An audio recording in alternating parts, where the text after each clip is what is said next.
ये डर बहुत लाजमी था। तो अगर मेरे माँ बाप ने भी नहीं भरोसा किया तो बिल्कुल ठीक है, उनका कोई दोष नहीं है। खुश हैं? अच्छा लगता है, आपका शो देख रहे होंगे, आपका शो तो इतना प्रेस्टिजियस है, बहुत पसंद करते हैं आपको। बहुत बहुत शुक्रिया, मेरा प्रणाम कहिएगा। जी, मेरी माँ ने एक दो बार मुझे और आपको साथ में देखा टेलीविजन पे, और वो मुझे हमेशा फोन करके बोलती रही कि बहुत मजा आया, और मजा नहीं मजा जी, बहुत मजा आया मन्नू। और मैं तुम तो खैर ठीक ही बोलते हो, पर उनको मैं बहुत सुनती हूँ जी।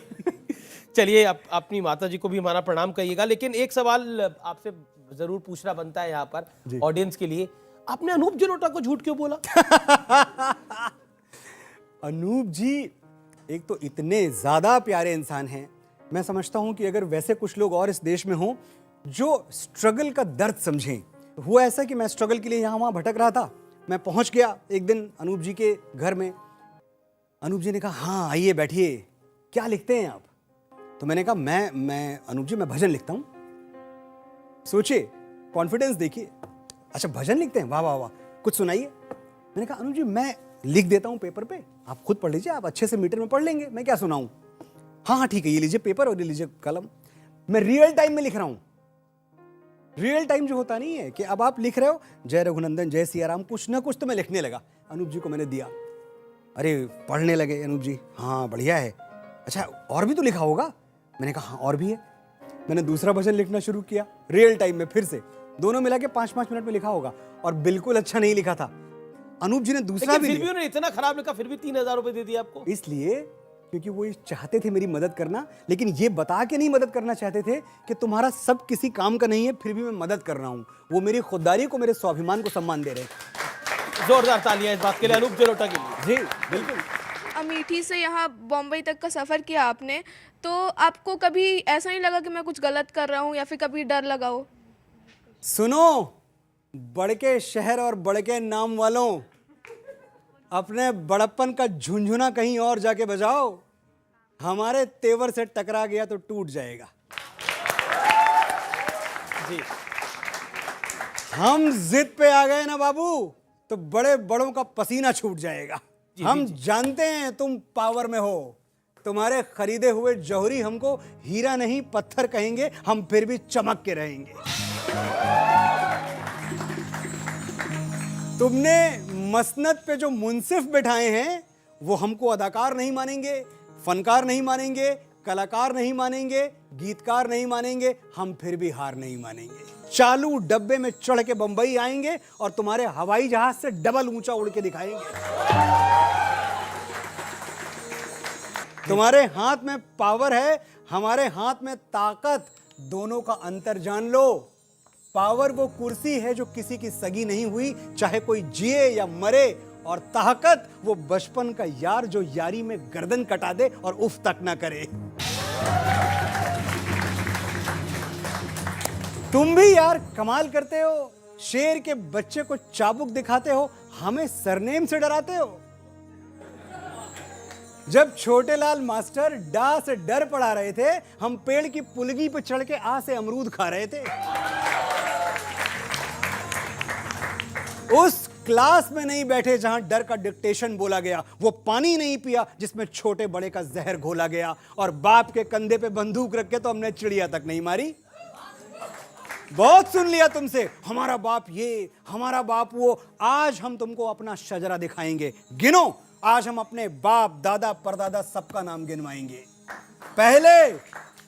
पहले दद्दा का नाम नोट करो। रणबीर चौकड़ी चेतक वाले बौरा गए तो जिले इलाही का खून ठंडा कर दिए, घास की रोटी खा के मुगलिया सल्तनत को डंडा कर दिए। बड़के भैया हमारे 14 साल जंगल जंगल जोगी की सवारी फिरती रही और सिंहासन पे उनकी खड़ाऊ राज करती रही। एक कक्कू भी थे हमारे, फूटी आंख से करतब दिखा दिए थे, शब्द भेदी मार के गौरी को गुल्लैया बना दिए थे। और बाबा हमारे बड़के, एक पगलेट राजा ने चुटिया खोल दी तो वैसा भड़के के गेम ऑफ थ्रोन्स खेल दिए, पूरा का पूरा मगध अकेले ठेल दिए। 4 काफी हैं कि और गिनवाएं। नोट करते करते तुम्हारी स्याही खत्म हो जाएगी, हमारे बाप दादा की मचाई हुई तबाही खत्म नहीं होगी। तो बॉटम लाइन बोल दे रहे, नोट कर लो। तुम अपनी खोपड़ी के पीछे वो चमकने वाला गोला लगवा लो, हम फिर भी तुमको अवतार नहीं मानेंगे। तुम्हारे नाम का कलमा नहीं पढ़ेंगे, तुमको परवरदिगार नहीं मानेंगे। तुम वंशवाद की जमीन खोद के हमें गाड़ दोगे तो हम बगावत का बीज बन के फूटेंगे, पर तुमसे हार नहीं मानेंगे। बहुत शानदार, बहुत शानदार। चलिए अब देखिए, अब तो आपकी जर्नी की बात हो गई, लेकिन अब आप पर आरोपों की बात होगी। जी। आरोप नंबर 1 ये है कि आप इतिहास को एक तरफा देखना चाहते हैं, जिसमें महाराणा प्रताप की तो बात हो, हिंदू राजाओं की तो बात हो, लेकिन मुगलों की बात ना हो। जो लोग भुला देते हैं इतिहास को अपने, उन लोगों का भूगोल भी बाकी नहीं रहता। आप सभ्यताएं उठा के देख लीजिए, जहां लोगों ने इतिहास पढ़ना छोड़ दिया, इतिहास से सीखना छोड़ दिया और सच्चे इतिहास से मुंह मोड़ लिया, वो कल्चर्स, वो सिविलाइजेशंस नष्ट हो गई। हमें बार बार बताया जाता है, पढ़ाया जाता है, गांधी को किसने मारा, गांधी को किसने मारा। बिल्कुल आप बताइए कि गांधी को किसने मारा, लेकिन गुरु तेग बहादुर साहिब के बेटों को किसने मारा, ये कब बताओगे आप? ये आप इतिहास में क्यों नहीं लिखते? आप मुझे बताते हैं कि भाई ताजमहल इन्होंने बनवा दिया, कुतुब मीनार इन्होंने बनवा दी। ठीक है, सोमनाथ किसने तोड़ा, मथुरा किसने तोड़ा? एक ऐसा देश जहां राधा कृष्ण की प्रेम कहानी है, एक ऐसा देश जहां नल दमयंती की प्रेम कहानी है, एक ऐसा देश जहां शिव पार्वती से बड़ी क्या प्रेम कहानी हो सकती है, 7 बार जन्म लेती हो। इस देश में आपकी प्रेम कहानी क्या है? जोधा अकबर। जोधा अकबर का प्रेम, एक यहां भी हिस्ट्री से अगर आप जाएं डिटेल में तो पता चलता है कि जोधा नाम की कोई पत्नी अकबर को थी ही नहीं। हरखू बाई, एक आपको नाम पढ़ने को आता है, हिस्टोरियंस भी आपको बताएंगे। हरखू बाई आमेर के राजा भारमल की बेटी थी जी। उसके डिटेल में आप जाएंगे तो पता चलेगा कि डरा धमका के, बिकॉज अकबर को प्यार हो गया, बहुत खूबसूरत थी हरखू बाई, डरा धमका के भाई या तो तुम्हारे बाप की मैं किंगडम छीन लूं या तुम मेरी हो जाओ। बेटी थी, कुर्बानी दे दी कि चलो ठीक है, यही सही, मैं अपने पिता को किसी मुश्किल में नहीं देख सकती। तीसरी पत्नी थी वो, फिर भी मैंने मान लिया कि चलो ठीक है, प्यार तीसरी बार हो गया, कोई बात नहीं, तीसरी बार हो गया, अब आपका प्यार सेटल हो गया ना, अब तो आपको मिल गई आपकी जोधा।